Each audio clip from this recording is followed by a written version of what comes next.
biz pasiyentə deyəndə ki, məsəl üçün ultrasəs müayinəsi var, amma gedin indi mammoqrafiyadan keçin və hətta əksinə dərhal soruşurlar ki, niyə ikisindən biri bəs eləmədi doktor, yəni yetərli deyilmi? Və hətta biz bəzi hallarda ekstra bir süd vəzi MRT müayinəsi də istəyirik. Onda pasiyenti lap belə düşündürür ki, niyə də?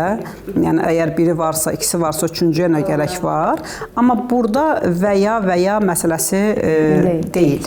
Burada ultrasəsin öz rolu var, mammoqrafiyanın öz rolu var. Təbii ki, 35, hətta 40 yaşına qədər xanımlarda süd vəzi diaqnostikasında əsas süd vəzisinin ultrasəs müayinəsi təşkil edir. Yəni ultrasəs. Yəni bu səs dalğalarıdır, yəni. Düzdürmü? Mammoqrafiya isə 40 yaş üstü xanımlarda artıq ön plana gəlir.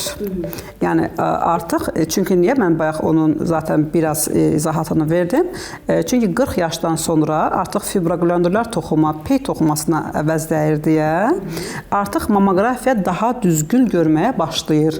Məsəl üçün biz 25 yaşında xanımı mammoqrafiya eləməməliyik və eləsək də zaten istədiyimizi almayacaq. Çünki hələ orada dəyişilmə getməyibdir. Belə deyək də, yaş etibarı. Təbii ki, o dediyim o yaşlanma və dəyişilmə proseslərinə uyğun aparırıq.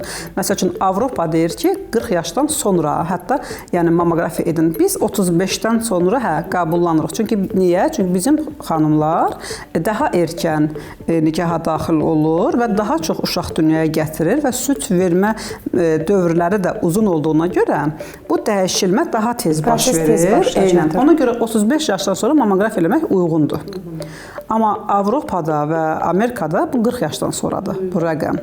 Mammoqrafiya əsasən məsəl üçün süd vəzisində ultrasəs müayinəsi ilə görünməyən və pasiyentin özünün şikayəti olmayan məsələləri, tutaq ki, kalsinatları aşkarlamaq üçündür.